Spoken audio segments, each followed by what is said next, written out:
Power does not announce itself. It sits quietly in corners where others fear to look. There exists a man who has learned what empires take centuries to discover. That true dominion begins not with the sword, but with the mind that refuses to be conquered. While the masses chase validation like dogs chasing shadows, while they surrender their autonomy for the hollow warmth of approval, this man has discovered something more dangerous than any weapon forged by human hands. He has discovered himself. Watch him as he moves through the world. Others mistake his solitude for loneliness, his independence for isolation.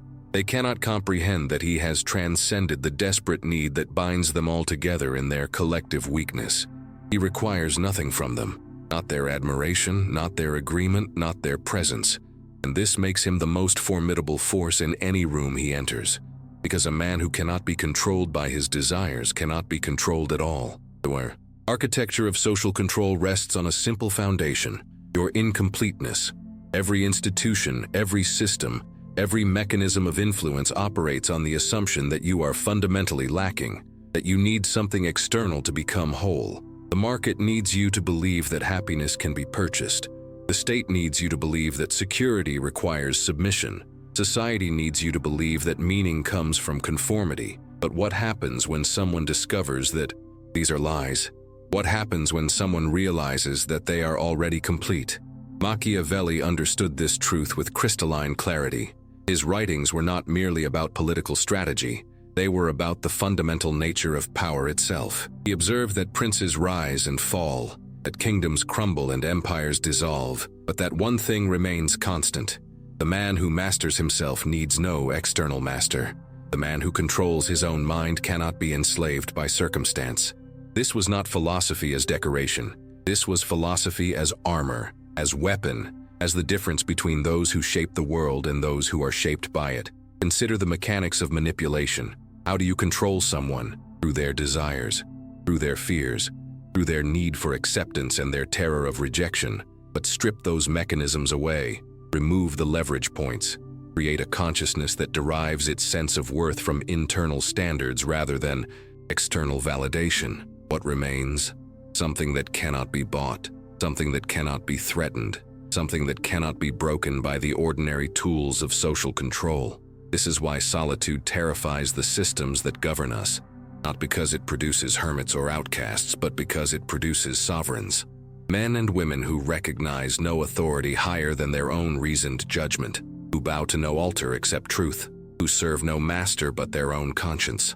The dangerous. Solitary is not antisocial. They are asocial in the original sense. They exist beyond the reach of social leverage. And in a world built on leverage, independence is revolution. Walk through any city and observe the theater of neediness. The coffee shops filled with people alone together, each staring at screens, each desperately broadcasting their existence to strangers who will never know them. The restaurants where couples photograph their meals instead of tasting them, performing happiness, or invisible audiences. The streets crowded with individuals who have forgotten how to exist without constant external input. They are addicted to the opinions of others the way addicts are addicted to substances. And like all addicts, they have surrendered their agency to their addiction. But there, in that same space, sits someone different. They carry no urgency. They seek no attention. They broadcast nothing. When they engage with others, it is by choice, not compulsion. When they withdraw, it is without guilt or explanation. They have discovered what the philosopher discovered millennia ago, that silence is not emptiness, but fullness. That being alone is not the same as being lonely, that the capacity to exist without external validation is the foundation of all genuine power. Machiavelli wrote that it is better to be feared than loved if one cannot be both. But there exists a third option he implied but never fully articulated: to be neither needed nor needing. This is true independence, not the independence of isolation, but the independence of self-sufficiency. The person who has achieved this state moves through social situations like water through a landscape, present but not attached, engaged but not dependent, contributing without requiring reciprocation. This fluidity confounds those who think in terms of obligation and debt, of social contracts and mutual dependencies. Consider how this manifests in practical terms. In negotiations, they cannot be pressured, because they are genuinely willing to walk away. In relationships, they cannot be manipulated because they do not need the relationship to feel complete. In their careers, they cannot be exploited because their sense of value does not depend on external recognition. They have become what every system fears: someone who operates according to their own logic rather than the logic imposed by external circumstances. This is not sociopathy. This is sovereignty. The sociopath lacks empathy. The sovereign has empathy but is not enslaved by it. The sociopath uses others. The sovereign engages with others from a position of abundance rather than scarcity. The difference is profound. One is a predator. The other is simply free. And freedom, genuine freedom, is so rare in our world that we have almost no language to describe it without pathologizing it. Now we arrive at the heart of the matter. The cultivation of dangerous solitude is not withdrawal. It is not escapism. It is not avoidance of responsibility or engagement. It is something far more radical. It is the systematic construction of an internal fortress so impregnable that no external force can breach it. Machiavelli advised princes to build strong fortifications. But the ultimate fortification is consciousness itself, a mind that cannot be invaded by fear, a spirit that cannot be corrupted by desire, a will that cannot be bent by circumstance. How does one build such a fortress? First, through radical honesty about one's own motivations. Most people lie to themselves constantly. They tell themselves they want freedom while building cages. They claim to seek truth while running from anything that threatens their comfortable illusions. They speak of autonomy while surrendering their choices to social pressure at every turn. The dangerous solitary begins by cutting through these lies, by asking, what do I actually want? Why do I want it? Who benefits from me wanting it? What would I choose if I had to answer only to myself? These are not comfortable questions. They reveal uncomfortable truths.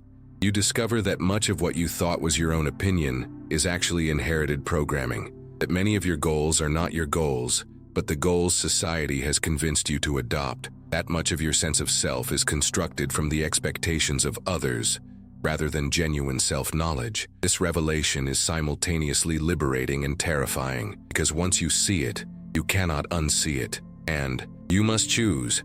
Will you continue living according to scripts written by others, or will you begin the difficult work of authoring your own existence? But here is where it becomes truly dangerous, because the person who begins to think for themselves becomes unpredictable. They can no longer be counted on to react in standard ways.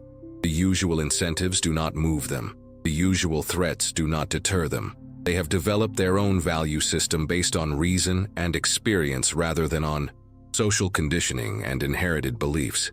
They might still follow many of the same rules as everyone else, but they follow them because they have chosen to, not because they must, and that choice makes all the difference. Machiavelli observed that the wise prince creates his own fortune rather than waiting for it to be granted. The same principle applies to the sovereign individual. They do not wait for permission to think differently. They do not seek approval before acting according to their conscience. They do not require external validation before trusting their own judgment. They have become their own authority, and in doing so, they have stepped outside the system of control that governs everyone else. What would happen if everyone did this? That is precisely what the system fears most. The cultivation of emotional independence may be the most crucial aspect of dangerous solitude. Observe how most people regulate their emotions. They feel good when others approve of them. They feel bad when others reject them. Their emotional state is entirely dependent on external circumstances and other people's reactions. They are emotional slaves, though they would never use that word. They have outsourced their emotional well-being to forces beyond their control, and then they wonder why they feel so powerless. The dangerous solitary has learned something different. They have discovered that emotions, while real, are not commands, that feelings can be observed without being obeyed, that one can feel fear and still act courageously, feel anger and still choose wisdom, feel desire and still exercise restraint. This is not suppression. Suppression creates pressure that eventually explodes. This is integration, the acknowledgement and understanding of emotion without being tyrannized by it. The person who achieves this becomes extraordinarily difficult to manipulate. Consider how manipulation typically works. Someone wants you to do something. so they trigger an emotion in you that will push you toward compliance, guilt, fear, shame, desire, anger. If you are emotionally dependent, if your sense of well-being requires avoiding these negative emotions or pursuing positive ones, then you can be controlled through these triggers. But if you have learned to sit with discomfort, to observe emotions without being controlled by them, then the manipulation fails. The manipulator pulls the lever. Nothing happens. They have lost their leverage. This explains why solitude is so important to developing this capacity. In solitude, you learn to be comfortable with your own emotional landscape. You face the parts of yourself that company allows you to avoid, the anxieties, the doubts, the uncomfortable truths. Most people cannot tolerate this. They reach for their phones, turn on the television, call a friend, anything to avoid being alone with themselves. But those who push through this discomfort discover something remarkable. On the other side of that discomfort is peace. Not the peace of having everything figured out, the peace of being okay with not having everything figured out. Machiavelli wrote extensively about the importance of appearing one way while being another. But there is a deeper truth he gestured toward. The importance of knowing yourself so thoroughly that appearances become irrelevant. When you are not performing for an audience, when you do not need others to see you a certain way, when your sense of self does not depend on external perception, then you become immune to one of the most powerful tools of social control, shame. And without shame as a weapon, much of what keeps people in line simply stops working. Let us address what happens when you embark on this path, because there are costs, real costs. People will not understand you. Friends will interpret your independence as arrogance. Family will see your refusal to conform as rejection. Colleagues will perceive your self-sufficiency as aloofness. Some of these relationships will not survive your transformation. This is not because you have become worse. It is because you have become different, and difference threatens those who have built their sense of security on sameness. The pressure to return to the fold will be immense. It will come in the form of concern, of intervention, of diagnosis. Society has medicalized independence.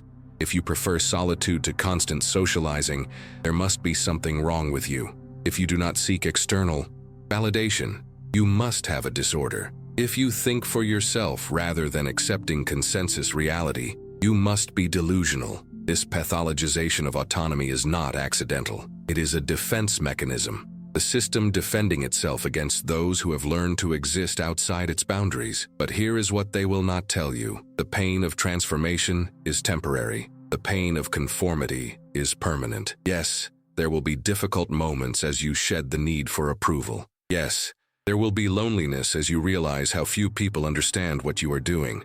Yes, there will be doubt as you question everything you have been taught to believe. But these are growing pains, the discomfort of evolution. On the other side is something most people never experience, the profound peace of self-possession, of knowing that whatever happens, you will be okay, because you have yourself. Machiavelli advised that the prince must learn to act contrary to faith, charity, and humanity when necessary. This sounds harsh until you understand what he meant, that survival sometimes requires prioritizing reality over ideology. The person who cultivates dangerous solitude must make a similar choice. You must be willing to disappoint people, to be misunderstood, to be judged, not because you wish to cause harm, but because the alternative is sacrificing your sovereignty on the altar of others' expectations, and that price is too high. So now we arrive at the question of action. How do you begin this transformation? How do you cultivate dangerous solitude in a world designed to prevent it? The answer is simultaneously simple and difficult. You begin by choosing yourself, not in the shallow, selfish way that modern culture promotes, but in the profound way that requires taking responsibility for your own consciousness. You begin with small acts of independence, sitting alone without distraction, making decisions based on your own judgment rather than consensus, developing opinions through thought rather than inheriting them from your tribe. Practice the evening examination that Marcus Aurelius employed. Each night, review your day with brutal honesty. Where did you seek approval you did not need? Where did you compromise your values to avoid conflict? Where did you act from fear rather than from choice? This practice builds self-awareness, and self-awareness is the foundation of self-mastery. You cannot change what you do not see, But once you see clearly, change becomes possible. Not easy, but possible. Develop your own moral code, not by rejecting everything society teaches, but by examining everything society teaches and keeping only what survives rational scrutiny. Ask yourself, is this true? Is this just? Does this serve human flourishing or merely serve power? Build your ethics on solid ground rather than on inherited tradition. This does not mean becoming immoral. Often it means becoming more moral than those around you. Because your morality comes from understanding rather than from obedience. Learn to enjoy your own company, not as a substitute for human connection, but as its foundation. Build a rich internal life. Read deeply. Think carefully. Create something. The goal is not isolation but self-sufficiency, so that when you engage with others, you do so from abundance rather than need, from choice rather than desperation. This transforms every relationship. You are no longer using people to fill a void. You are sharing overflow, and people can feel the difference. Here is the paradox. The person who needs no one becomes the person everyone wants to know, because independence is magnetic. Self-possession is attractive. Authenticity draws people the way performance repels them. But you cannot do this for that reason. If you cultivate independence in order to attract others, you have missed the point entirely. You remain dependent, just with better strategy. True independence comes when you genuinely do not need the admiration, when you would be equally content whether others notice you or not. And paradoxically, that is when they notice you most. The world needs more people who cannot be bought, who cannot be frightened into silence, who cannot be shamed into conformity. People who think for themselves and speak truth even when it costs them. People who have built such strong internal foundations that external circumstances cannot shake them. This is not about becoming cold or indifferent.